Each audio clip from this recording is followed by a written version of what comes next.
はい、おはようございます。聖護県の苔見沢です。今日ですね、11月12日、今10時半ぐらいなんですけれども、はい、動画撮ってます。これでね、今日からね、ちょっと動画のねスタイルを変えてみようと思いまして、こう普段のこういった作業なんかもね、しながら、動画を回してみて、それで苔屋さんっていうのね、苔農家ですねというのが、どういう仕事をしているのかとかですね、そういうのが伝わればいいなと思って、こういうちょっと Vlog 形式ですね。でそういう動画もね、苔のジャンルであっていいんじゃないかなと思って、それで、動画を撮ってます。で、今これ何してるかというとですね、これ見てわかる通りオオカサゴケなんですけれども、で植え付けをしているオオカサゴケのトレイをですね、一回今リセットして植え付け直しています。それでですね、この苔は一回植え付けをして育てたオオカサゴケなんですけれども、それをですね一回全部その収穫して、これで出荷できる株とちょっと出荷できない株と今選別して、で出荷できない株はもう一回ねトレイに巻き直すという、そういう作業をするための今選別作業をしていますですね。これですね、こういった大きく育ってるんですけれども、これ葉の欠けとかもないんですが、色がちょっと悪いですよね。こういったものはまた種苔にして、ここからまた綺麗な芽を出すために、植え直します。これもですね色綺麗なんですけれども、ちょっとこれ芽が出たばっかりで2段になっちゃって、親子オオカサゴケですね。これ可愛いんですけれども、これもちょっと出荷するように取っとこうかな。出荷する用の苔はこんな感じで、一回こういうボックスに入れて、後でまたさらによりすぐって出荷用のコンテナの中に、収めていくというようなことをします。綺麗なんですけれども、ここ葉がちょっと切れたりとかしてます。こういうのもねちゃんとお客さんに言うとこれも出せないので、またね巻き直して綺麗なオオカサゴケにね生まれ変わってもらうという、そういう感じですね。まだちょっと出荷するには早いし、ちょっと毛が茶色いですよね。風強いんですよ今日。めちゃくちゃ風が強い。11月でね、今寒気が入ってきて、季節の変わり目で風がめちゃくちゃ強いですね。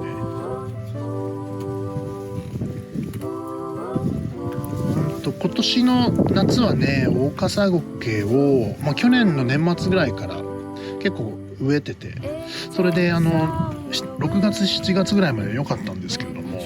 そこからねやっぱ夏の暑さ、オオカサゴケはね葉っぱの維持がかなり難しくて、これいいですね、綺麗に芽出しはできるんですよね。で芽が出て葉は開くんですけれども、葉が開いた後綺麗な葉をねどんどんこう展開させるための葉っぱの維持ですね。それが暑いだけならいいんですけれども、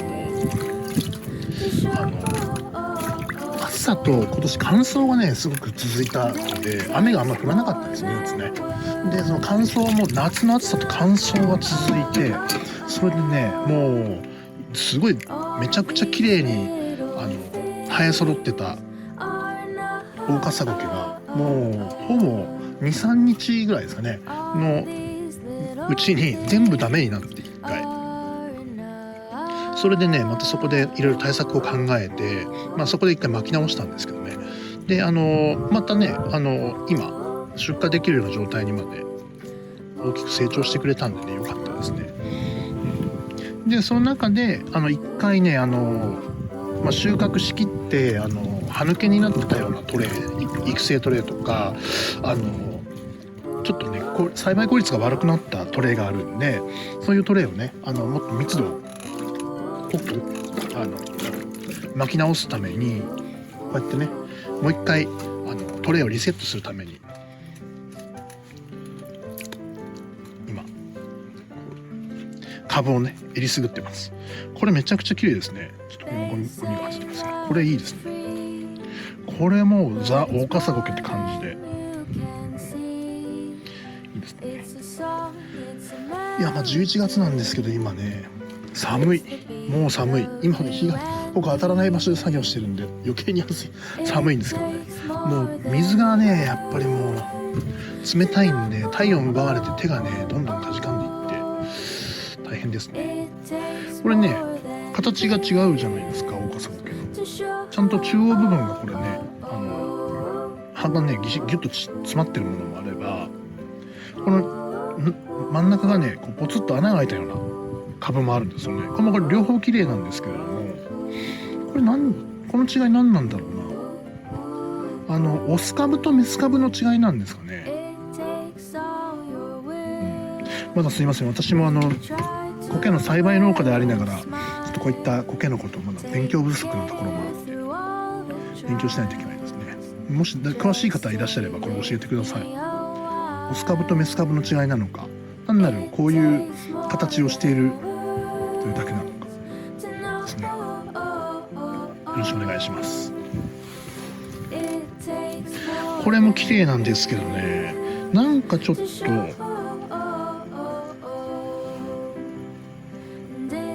傷んでるような気もしますよね。な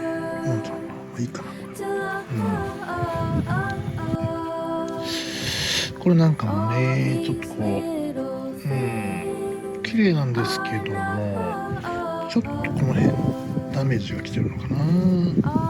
色もあんまり良くないんで、そうですね。結構厳しめに判定してます。で本当に綺麗な株以外はもう一回栽培に回してますね。これはやっぱり僕がお客様の立場になった時にパッとね買った後家に届いてね開封した時にパッと見で感動するかしないかで残念に思うかどうかっていうね、そういうポイントで株の選定をしています。やっぱり綺麗なね株を誰だって欲しいわけで、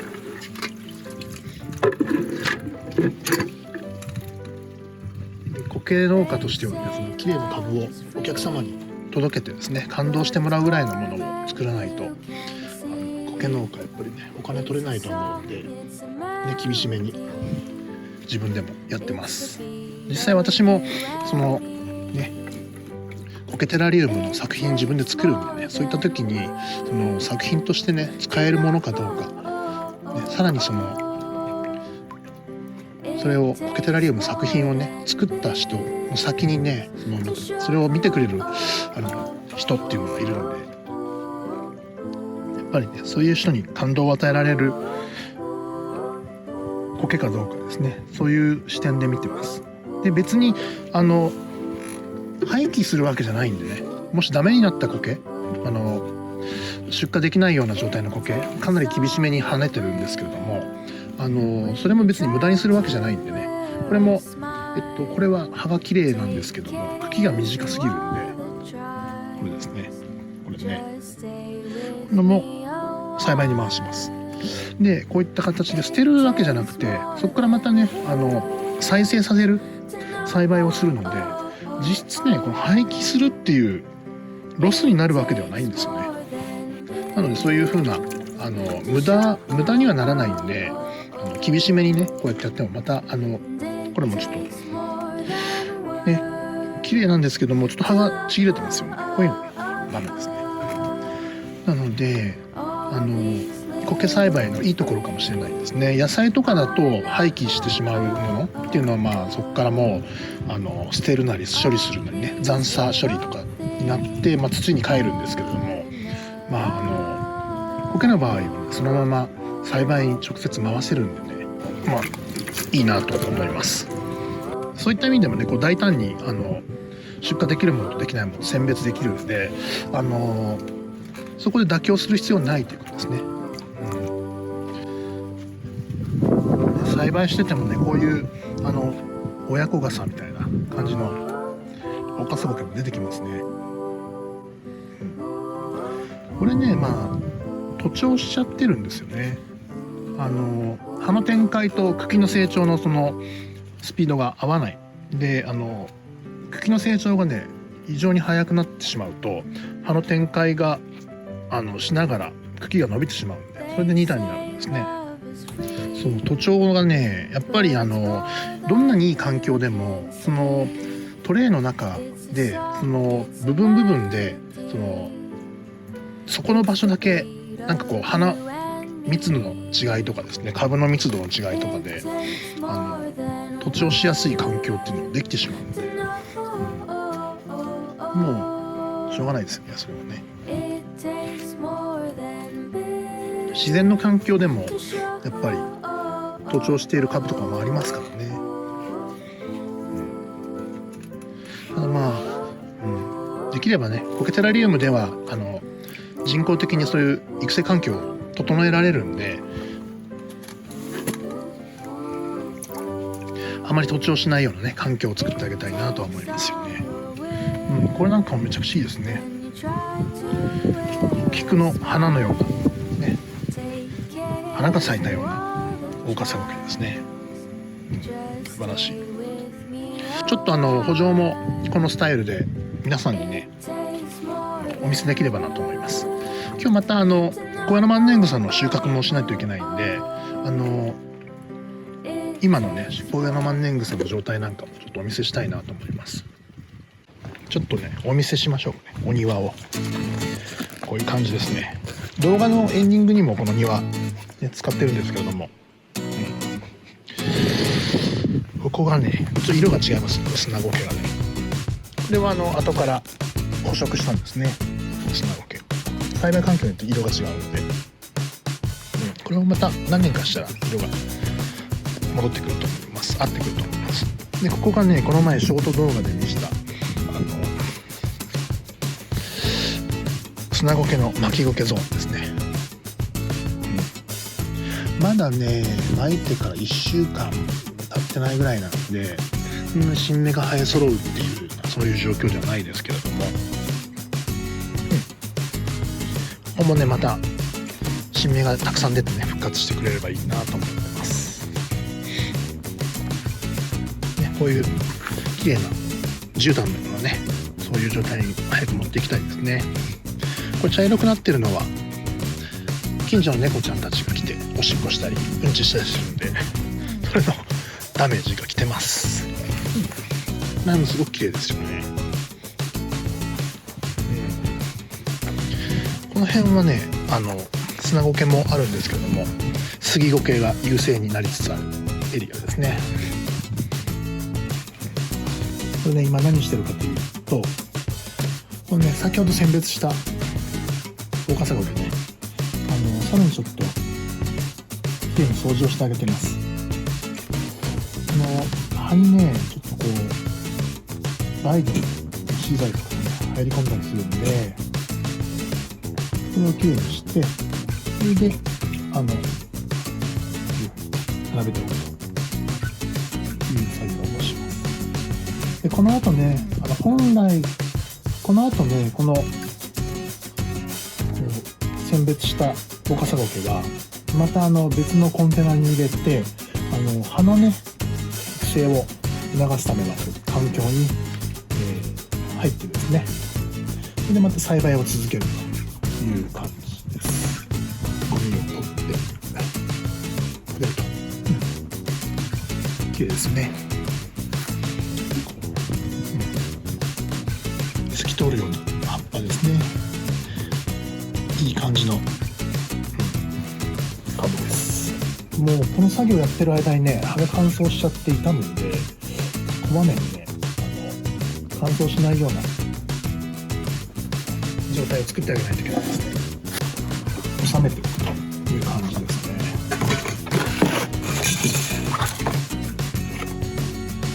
ちゃんとね保管というか、こういう立てた状態にして置いておかないとね、茎が寝てしまうともう本当にそこからまたね目出しというか倒れちゃうとね違うスイッチが入っちゃって芽を出そうとするんですよね。なのでね、ちゃんと他の時もこうやって立てた状態で保管というか栽培を続けないと、育成させないとですね変な形になっちゃうんで、このままの株をねちゃんと生かしながら、また培養するのであればもうちゃんと立てておかないと。こうやってね蓋をして置いておくと。でまたちょっと作業を進めながら数がねまとまってきたらまた収め直すというような作業をしています。ほんとね地味な作業ですよ。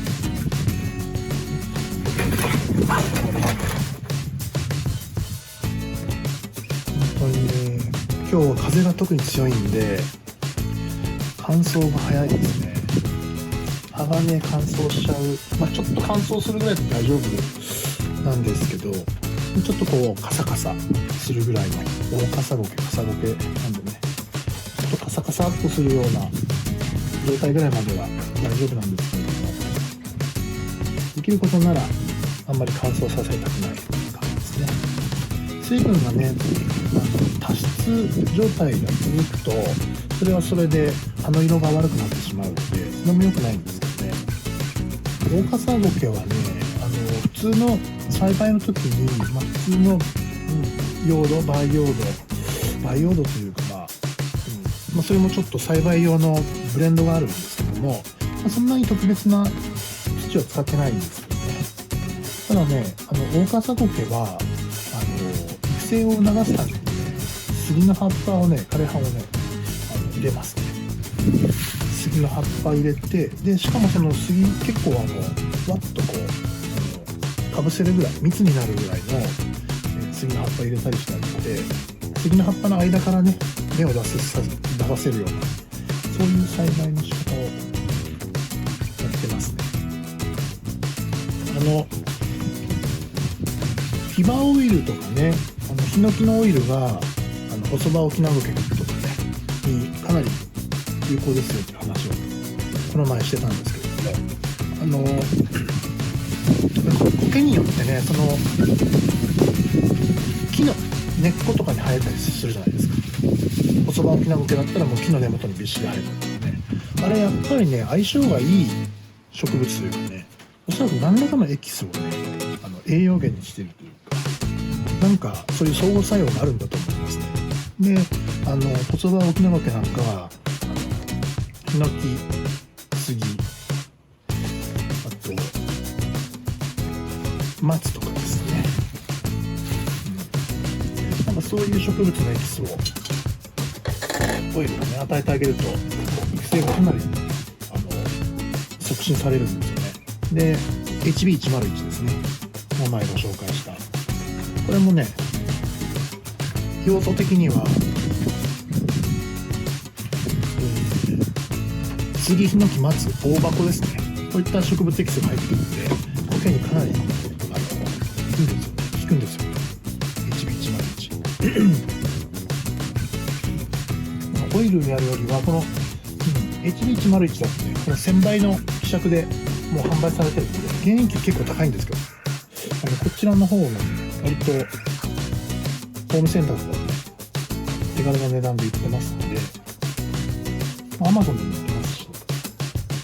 気になる人は使ってみてください。で、大カサゴケ、カサゴケに関しては杉の葉っぱがいいですね。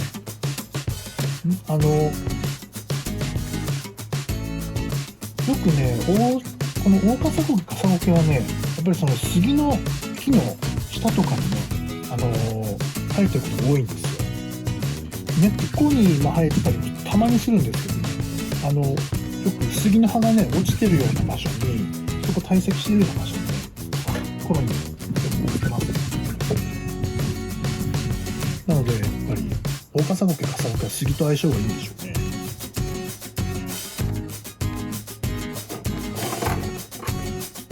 HB101 も結構効きますよね。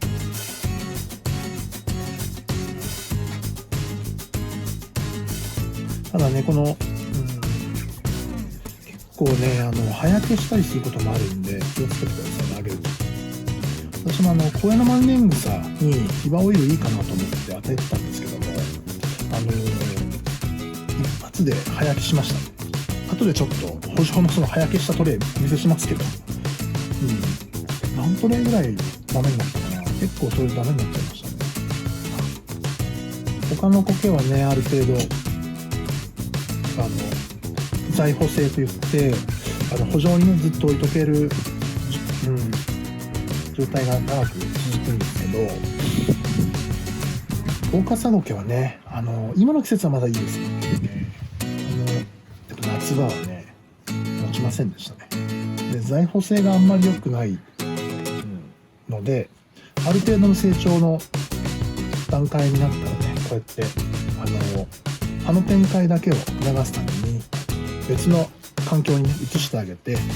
葉が傷まないような形で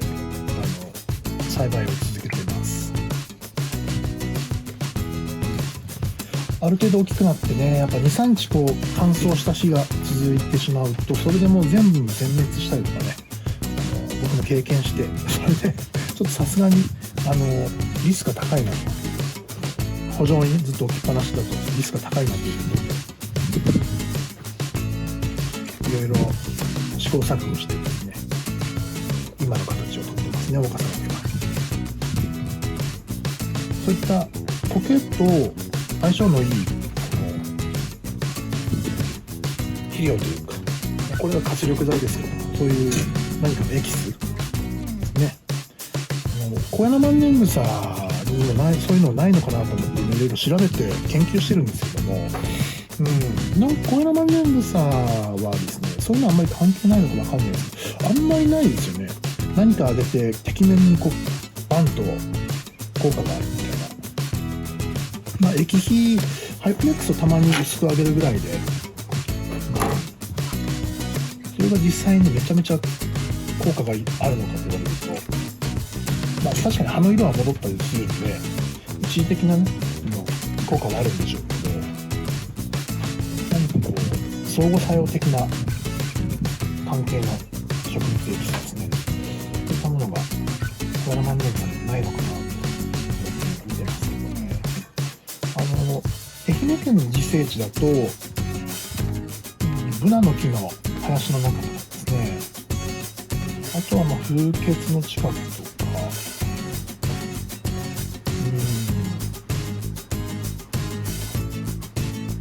あとはね、もみじの木の下の方に群生を作ってる、コロニーを作ってる小屋の万年草もありましたけども、もみじのエキスなかなか難しい。それは果たしてどうなのか、ちゃんと聞くのかもわかんないですし、研究しないといけないことがいっぱいありますね。ちょっと長くなったんで一旦切りますね。